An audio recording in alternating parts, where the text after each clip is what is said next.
الذين هم خلاصة العرب الأرباء وخير الحلائق بعد الأنبياء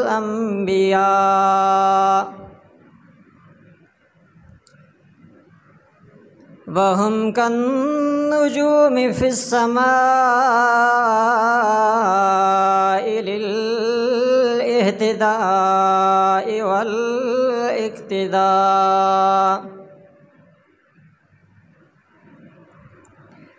وهم مفاتيح الرحمة ومصابيح الغرر. أعوذ بالله من الشيطان الرجيم. بسم الله الرحمن الرحيم.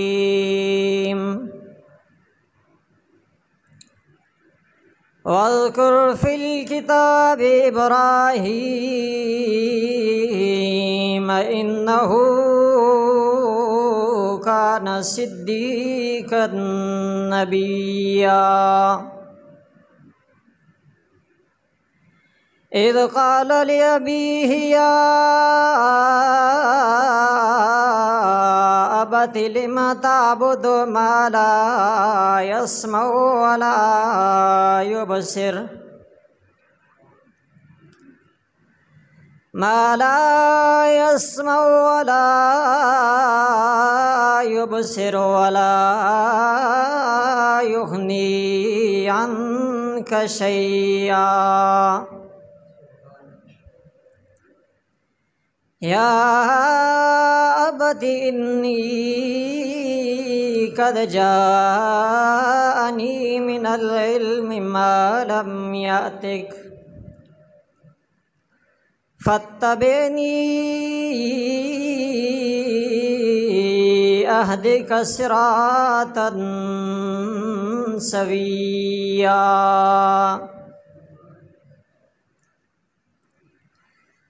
صدق الله مولانا العظيم وصدق رسوله النبي الأمي الكريم ونحن على ذلك لمن الشاهدين والشاكرين والحمد لله رب العالمين. اللهم صل على محمد وعلى آل محمد كما صليت على إبراهيم وعلى آل إبراهيم إنك حميد مجيد. اللهم بارك على محمد وعلى آل محمد كما باركت على إبراهيم وعلى آل إبراهيم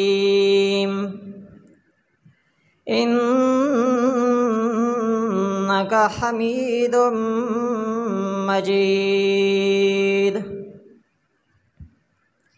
سبحان ربك رب العزة عما يصفون وسلام على المرسلين والحمد لله رب العالمين.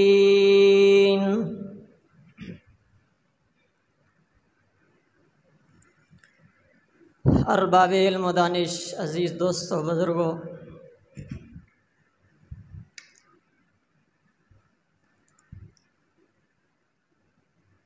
اللہ کریم نے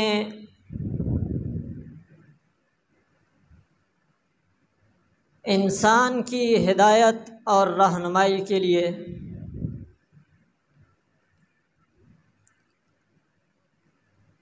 انبیاء کرام کا ایک لمبا سلسلہ جاری فرمایا.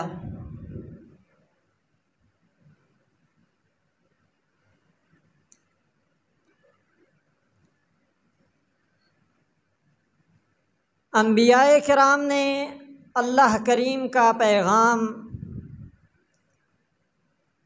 لوگوں تک کما حق ہو پہنچایا،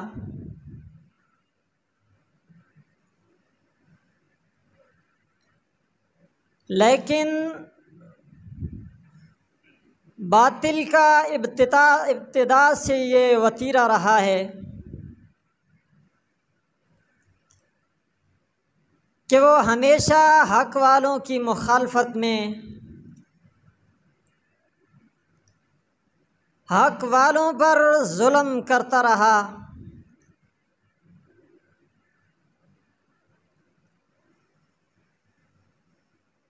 انبیاء کرام کے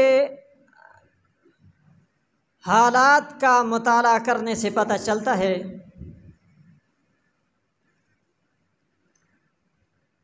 کہ انہوں نے حق کی پاداش میں کیسے کیسے مظالم کا سامنا کیا۔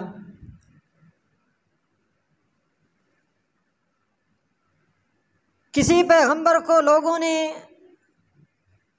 اتنے پتھر مارے کہ وہ پتھروں کے نیچے دب جاتے تھے، کسی کو کنویں کے اندر پھانسی پہ لٹکا دیا گیا، کسی کو سالہ سال جیل کاٹنی پڑی، کسی کو آروں سے چیر دیا گیا، اور کسی کا گوشت لوہے کی کنگھیوں سے نوچ لیا گیا۔ کوئی گھر سے بے گھر ہو گیا اور کوئی وطن سے بے وطن ہو گیا، لیکن اس کے باوجود بھی اللہ تعالیٰ کی توحید اور اللہ تعالیٰ کا پیغام لوگوں تک پہنچانے میں انہوں نے سستی نہ کی۔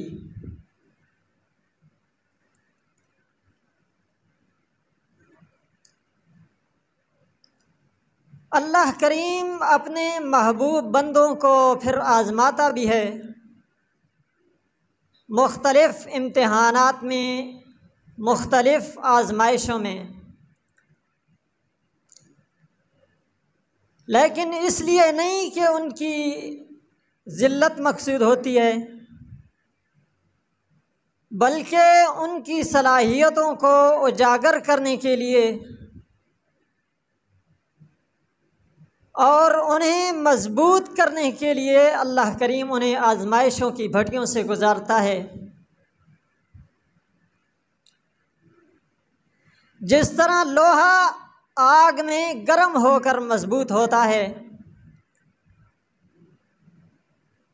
اسی طرح انسان مصیبتوں اور مشکلات کا سامنا کر کے مضبوط ہوتا ہے۔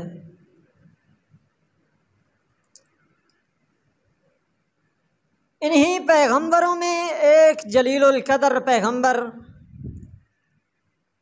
اللہ کے خلیل حضرت ابراہیم علیہ السلام بھی ہیں۔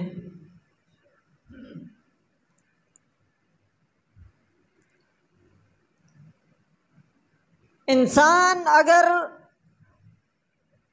حق کی دعوت دینا چاہے، اگر اس کے ساتھ اس کے والدین، اس کے گھر والے اور اس کے رشتہ دار ساتھ ہوں، وہ بقیہ لوگ اس کے مخاطب ہوں، تو یہ اس بندے کے لیے آسان ہوتا ہے، کیونکہ اس کے گھر والے، ماں باپ، رشتہ دار اس کے ساتھ ہوتے ہیں۔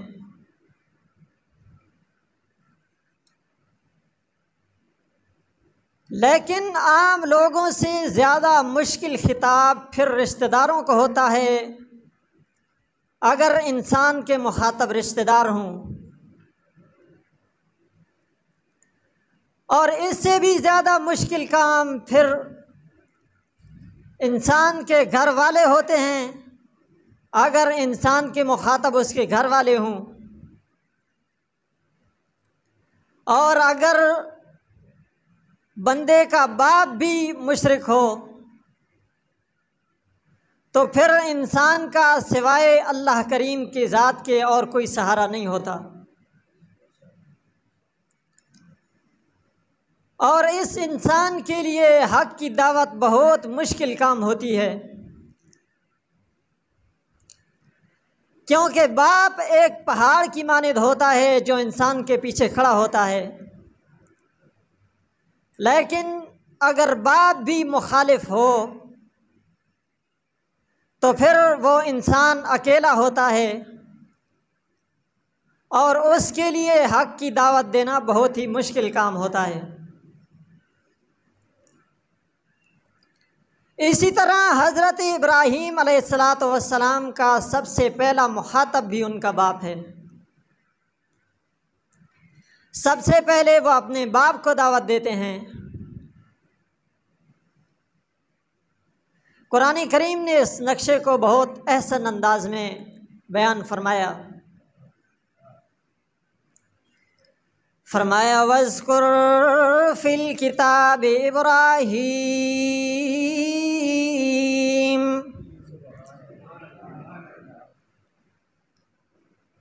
إِنَّهُ كَانَ صِدِّيقًا نَبِيًّا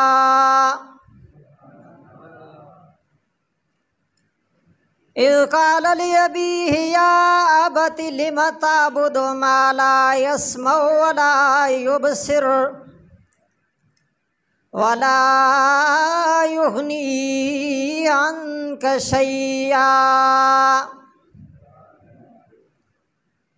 یا ابت انی قد جاءنی من العلم ما لم یأتک فاتبعنی اہدک صراطا سویا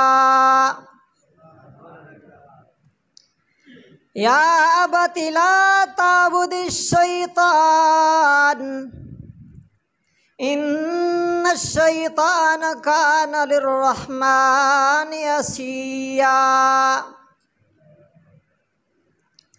اللہ کریم اپنے محبوب کو مخاطب کرتے ہوئے فرماتے ہیں کہ ذرا ابراہیم علیہ السلام کا تذکرہ لوگوں کے سامنے کرو نا، انہیں بتاؤ کہ حضرت ابراہیم علیہ السلام اللہ کریم کا ایک سچا پیغمبر تھا، اللہ کا خلیل تھا، اور انہوں نے اپنے باپ کو دعوت دیتے ہوئے فرمایا اپنے باپ سے، اے باپ، ابا جان، تم ان چیزوں کی عبادت کیوں کرتے ہو جو نہ تو سن سکتے ہیں اور نہ دیکھ سکتے ہیں؟ ان کو کیوں معبود بناتے ہو جو نہ دیکھ سکتے ہیں اور نہ سن سکتے ہیں؟ انسان کے کام تو وہ آئے کہ جو انسان کی بات کو سنتا ہو اور انسان کے حالات سے واقف ہو، لیکن جو ہستی نہ انسان کی بات کو سنتی ہے اور نہ دیکھتی ہے، نہ انسان کے حالات کو دیکھ سکتی ہے اور نہ انسان کی بات کو سن سکتی ہے، وہ اس کے کام کیسے آ سکتی ہے؟ فرمایا لما تعبد ما لا يسمع ولا يبصر ولا یغنی عنک شیئا، اور وہ تو تجھے ذرہ برابر بھی تجھے نفع نہیں پہنچا سکتے اور نہ تجھے نقصان سے بچا سکتے ہیں، پھر ان کی عبادت کیوں کرتا ہے؟ کہ ایسی ہستیاں جو نہ تو سن سکتی ہیں، کیونکہ عبادت اس کی جائے کہ جو تمہاری بات کو سنتا ہے، تب بھی تو وہ تمہارے کام آ سکے گا جب وہ تمہاری بات کو سنے گا، لیکن وہ سن ہی نہیں سکتا اور پھر وہ تمہیں دیکھ ہی نہیں سکتا کہ جن کی عبادت تم کرتے ہو وہ تو بت ہیں پتھروں کے بنے ہوئے، وہ تمہارے کام کیسے آ سکتے ہیں؟ فرمایا یا ابت انی قد جاءنی من العلم ما لم یأتک فاتبعنی اہدک صراطا سویا۔ اے ابا جان، میرے پاس ایسا علم ہے، میرے پاس اللہ کریم کی طرف سے وحی آتی ہے، میرے پاس ایسا علم ہے جو تیرے پاس نہیں، اس لیے جب میرے پاس اللہ کریم کی وحی آتی ہے اور اللہ کا پیغام میرے پاس ہے تو پھر تجھے چاہیے کہ تم میری اتباع کر۔ اہدک صراطا سویا، میں تیری سیدھے راستے کی طرف رہنمائی کروں گا اور تجھے سیدھے راستے کی طرف لے کے جاؤں گا۔ میرے پاس اللہ کریم کی طرف سے علم دیا گیا ہے، مجھے آسمانی علم اللہ نے مجھے عطا کیا ہے، تو پھر تجھے چاہیے کہ تو میری اتباع کر۔ اگر کسی آدمی کے پاس علم ہو، چاہے وہ عمر میں چھوٹا ہی کیوں نہ ہو، اس کے پاس علم ہے تو پھر بندے کو اس کی اتباع کرنی چاہیے۔ تو حضرت ابراہیم علیہ السلام نے بھی اپنے باپ کو کہا کہ میرے پاس آسمانی علم ہے، اللہ کریم کا دیا ہوا علم ہے میرے پاس، تو پھر اے باپ تو بھی میری اتباع کر۔ فرمایا کہ اہدک صراطا سویا، میں تیری سیدھے راستے کی طرف رہنمائی کروں گا، تجھے سیدھے راستے کی طرف لے کے جاؤں گا، کیونکہ اللہ کریم کا دیا ہوا علم سیدھے راستے کی طرف لے کے جاتا ہے، کیونکہ پیغمبروں کو اللہ کریم نے اپنی طرف سے علم عطا کیا ہوا تھا، وہ دنیا میں کسی استاد کے پاس نہیں سیکھتا۔ اس وجہ سے فرمایا کہ میرے پاس آسمانی علم ہے تو میری اتباع کر تاکہ سیدھے راستے کی طرف تو چلے۔ فرمایا یا ابت لا تعبد الشیطان ان الشیطان کان للرحمن عصیا۔ اے ابا جان، اگر تو شیطان کی عبادت کرے گا تو شیطان تجھے سیدھے راستے کے سے بھٹکا دے گا۔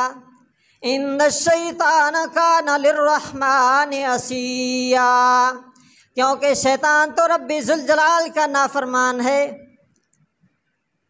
نافرمان کس طرح ہے اللہ تعالیٰ کا؟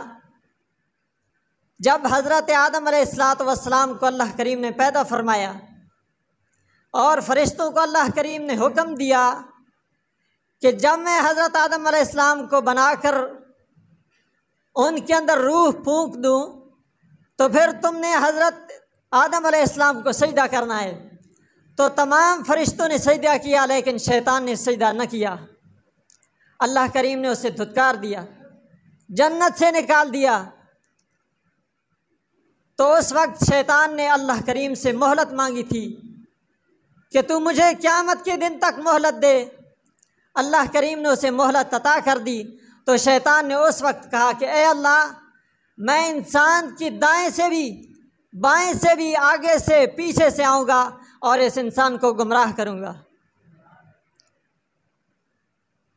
تو شیطان انسان کا ازلی دشمن ہے، ہمیشہ سے انسان کا دشمن رہا ہے۔ شیطان انسان کا ہمیشہ سے دشمن رہا ہے۔ تو حضرت ابراہیم علیہ السلام اپنے باپ کو مخاطب کرتے ہوئے فرماتے ہیں کہ یا ابت لا تعبد الشیطان ان الشیطان کان للرحمن عصیا۔ یا ابت انی اخاف ان یمسک عذاب من الرحمن فتکون للشیطان ولیا۔ اے ابا جان، میں اس بات سے ڈرتا ہوں کہ تو اگر شیطان کی پیروی کرے گا تو اللہ کریم کا عذاب تجھ پہ آ جائے گا، تو اللہ کریم کی پکڑ میں آ جائے گا، اللہ کریم کی عذاب کی پکڑ میں آ جائے گا اور پھر تو شیطان کا دوست بن جائے گا۔ اس لیے میں تجھے کہتا ہوں کہ تو میری اتباع کر، شیطان کی اتباع ہرگز نہ کرنا، کیونکہ شیطان تجھے سیدھے راستے سے بھٹکا دے گا۔ حضرت ابراہیم علیہ السلام کا باپ جواب میں کیا کہتا ہے؟ قال راغب انت عن آلہتی یا ابراہیم لئن لم تنتہ لارجمنک واہجرنی ملیا۔ اے ابراہیم، اگر تو ان بتوں کو برا بھلا کہنے سے باز نہ آیا تو میں تجھے گھر سے نکال دوں گا، تجھے پتھر مار مار کے میں تجھے مار ڈالوں گا۔ اگر تو نے ان بتوں کو برا بھلا کہنے سے باز نہ آیا تو میں تجھے گھر سے نکال دوں گا، یا پھر پتھر مار مار کے تجھے میں مار ڈالوں گا، لارجمنک۔ تو حضرت ابراہیم علیہ السلام کا سب سے پہلا مخاطب ان کا باپ تھا، اور جب باپ مخاطب ہو تو انسان کے لیے بہت ہی مشکل ہوتا ہے کہ جب انسان اپنے باپ کو کوئی بات سمجھانا چاہتا ہے تو باپ کہتا ہے تو مجھ سے بڑا ہے کہ تو مجھے یہ بات بتا رہا ہے۔ تو حضرت ابراہیم علیہ السلام کا باپ مشرک تھا، اس لیے سب سے پہلے حضرت ابراہیم علیہ السلام نے اپنے باپ کو مخاطب کیا۔ دوسرے نمبر پر حضرت ابراہیم علیہ السلام کا مخاطب ان کی قوم تھی، چونکہ ساری قوم مشرک تھی، بتوں کی پوجا کرنے والی تھی۔ کعبہ کے اندر انہوں نے 360 بت رکھے ہوئے تھے اور ان کے سامنے جھکتے تھے، اللہ کو چھوڑ کر ان کے سامنے سجدہ کرتے تھے۔ تو حضرت ابراہیم علیہ السلام نے ان کو مخاطب کیا دوسرے نمبر پر، فرمایا وَلَقَدْ آتَيْنَا إِبْرَاهِيمَ رُشْدَهُ مِنْ قَبْلُ وَكُنَّا بِهِ عَالِمِينَ إِذْ قَالَ لِأَبِيهِ يَا أَبَتِ إِذْ قَالَ لِأَبِيهِ يَا قَوْمِ إِذْ قَالَ لِأَبِيهِ وَقَوْمِهِ مَا هَٰذِهِ التَّمَاثِيلُ الَّتِي أَنْتُمْ لَهَا عَاكِفُونَ قَالُوا وَجَدْنَا آبَاءَنَا لَهَا عَابِدِينَ۔ حضرت ابراہیم علیہ السلام اپنی قوم کو کہنے لگے کہ ان بتوں کی عبادت کیوں کرتے ہو، ان بتوں کے گرد کیوں بیٹھے ہوئے ہو، ان کی پوجا پاٹ کیوں کرتے ہو؟ تو قوم کہنے لگی کہ ہم نے اپنے باپ دادا کو اس حالت میں پایا تھا، ہم نے اپنے باپ دادا کو ان کی عبادت کرتے ہوئے پایا تھا، ہم اپنے باپ دادا کی پیروی کرتے ہیں، اور جب بھی کسی پیغمبر نے کسی قوم کو حق کی طرف دعوت دی تو اس قوم کی سب سے بڑی دلیل بھی یہی رہی ہے کہ ہم نے اپنے باپ دادا کو اس حالت میں پایا، ہم نے اپنے باپ دادا کو ان کی پوجا پاٹ کرتے ہوئے دیکھا، لہٰذا ہم اپنے باپ دادا کی پیروی کر رہے ہیں۔ حضرت ابراہیم علیہ السلام نے فرمایا یہ بت ہیں، یہ نہ تو تمہاری سنتے ہیں اور نہ ہی تمہارے حالات کو دیکھ سکتے ہیں، پھر ان کی عبادت کیوں کرتے ہو؟ تم اس رب ذوالجلال کو چھوڑ کر ان پتھروں کے تراشے ہوئے بتوں کی عبادت کرتے ہو، تم اللہ تعالیٰ کی ذات کو چھوڑ کر، اس عظیم الشان ہستی کو چھوڑ کر ان پتھروں کے بنائے ہوئے بتوں کی عبادت کرتے ہو، جو بت بنانے میں بھی تمہارے محتاج، تراشنے میں بھی تمہارے محتاج، اور ایک جگہ سے دوسری جگہ جانے میں بھی تمہارے محتاج، تم ان کی عبادت کر رہے ہو۔ تو دوسرے نمبر پر حضرت ابراہیم علیہ السلام کی مخاطب ان کی قوم تھی۔ تیسرے نمبر پر حضرت ابراہیم علیہ السلام کا مخاطب وقت کا بادشاہ ہے۔ وقت کا بادشاہ نمرود، وہ بھی اپنی قوم کو، اپنی رعایا کو اپنے سامنے جھکاتا تھا اور کہتا تھا کہ میں بھی خدا ہوں، اور رعایا اس کے سامنے جھکتی تھی۔ لیکن جب اس بادشاہ نے دیکھا کہ حضرت ابراہیم علیہ السلام اللہ کی طرف لوگوں کو دعوت دے رہے ہیں تو اس نے کہا اس سے نہ صرف ہمارے باپ دادا کا دین خطرے میں ہے بلکہ میرا تاج و تخت بھی خطرے میں ہے۔ اس نے حضرت ابراہیم علیہ السلام کے خلاف سازش کی، حضرت ابراہیم علیہ السلام کو دربار میں بلایا، فرمایا الم تر الی الذی حاج ابراہیم فی ربہ ان آتاہ اللہ الملک اذ قال ابراہیم،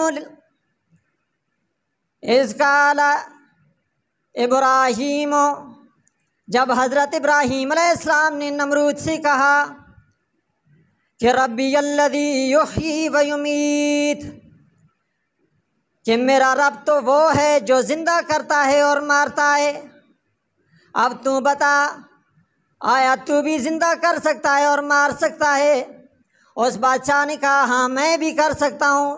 اس نے ایک آزاد آدمی کو پکڑا اور قتل کر دیا، اور ایک قیدی کو رہا کر دیا، اور کہنے لگا دیکھو نا میں نے بھی ایک کو زندہ کر دیا اور ایک کو مار دیا، کہ جس کی موت لکھی تھی میں نے اسے چھوڑ دیا، اور جو آزاد پھر رہا تھا میں نے اس کو پکڑ کر مار دیا۔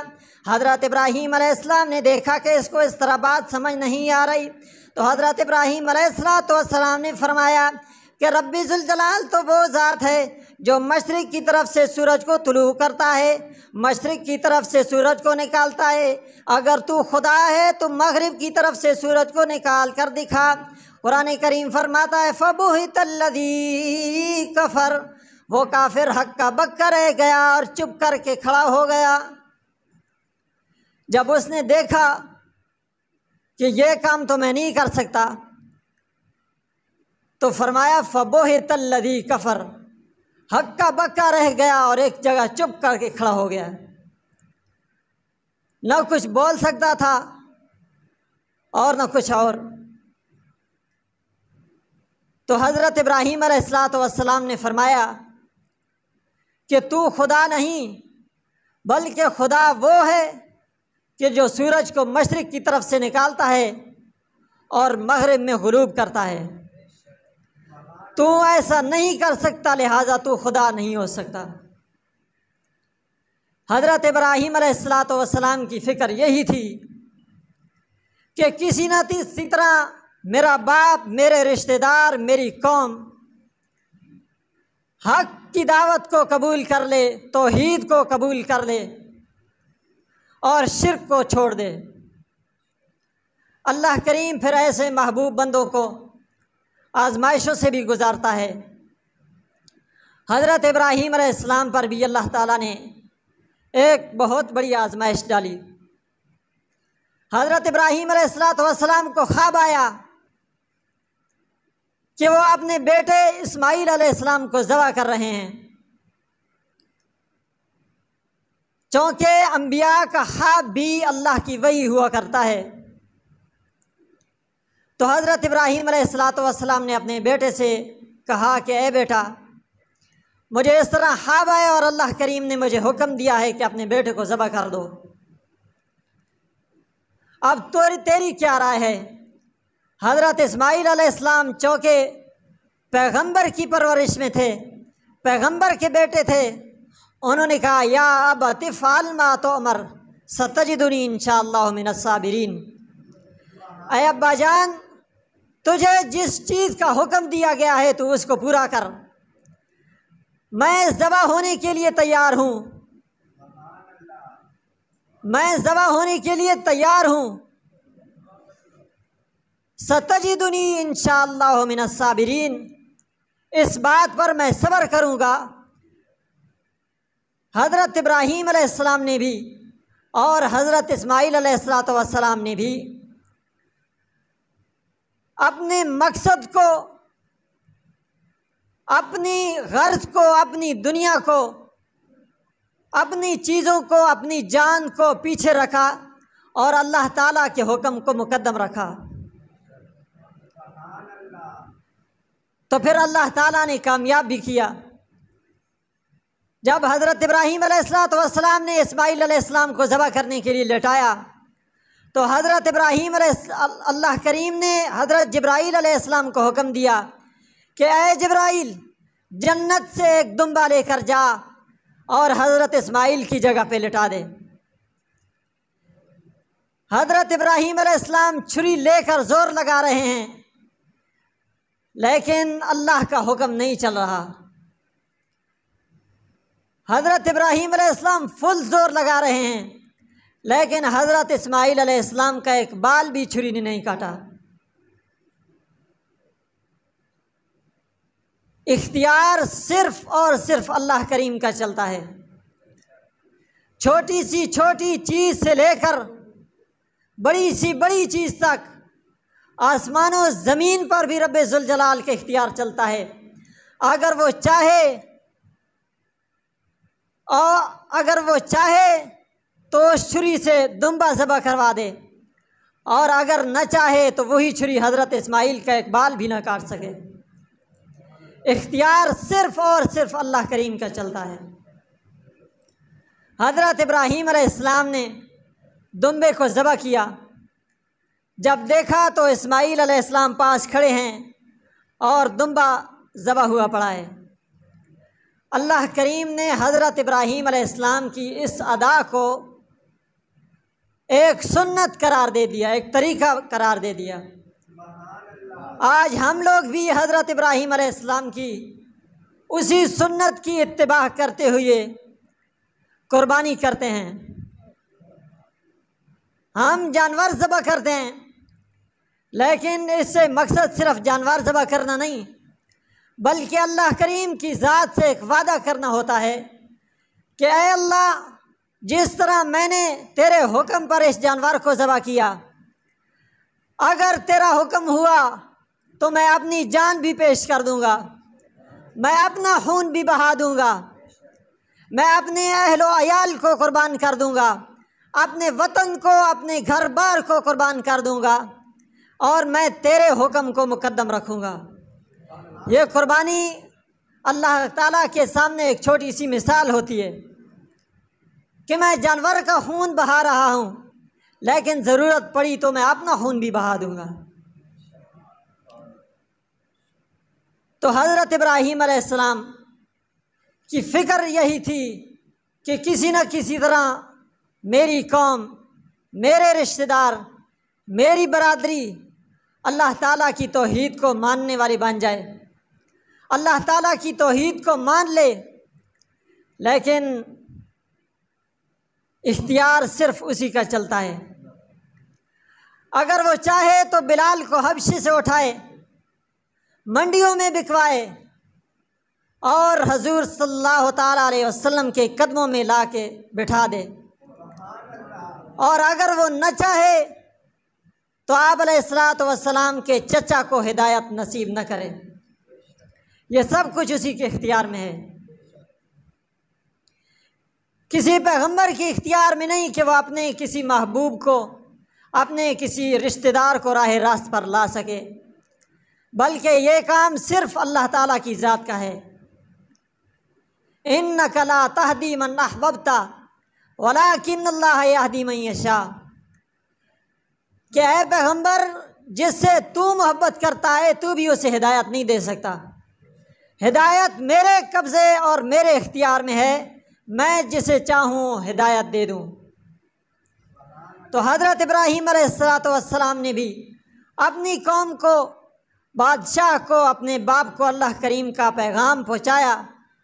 آگے ماننا نہ ماننا وہ ان کی بات تھی، اللہ کریم نے ہدایت کی توفیق دینی تھی۔ تو حضرت ابراہیم علیہ السلام کی فکر یہی تھی کہ کسی طرح یہ لوگ ہدایت پر آ جائیں، راہ راست پر آ جائیں۔ تو اس دور میں بھی ظلم تو حق والوں پر ہمیشہ ہوتے رہے، اس دور میں بھی اگر کوئی حق بات کہتا ہے تو اسے طعن و تشنیع کا نشانہ بنایا جاتا ہے، اسے بھی مختلف مشکلات کا سامنا کرنا پڑتا ہے، لیکن علماء حق ہمیشہ حق بیان کرتے ہیں، چاہے کچھ بھی ہو جائے وہ حق بیان کرنے سے باز کبھی بھی نہیں آتے۔ اللہ کریم سے دعا ہے یہی کہ اللہ کریم ہمیں ہمیشہ حق پر چلنے کی اور ہمیشہ حق کو بیان کرنے کی توفیق عطا فرمائے۔ اقول قولی ھذا استغفر اللہ لی ولکم ولسائر المسلمین فاستغفروہ انہ ھو الغفور الرحیم۔ بہترین صدقہ جاریہ حاصل کرنے کے لیے اس ویڈیو کو شیئر کرنا مت بھولیں۔ جزاک اللہ۔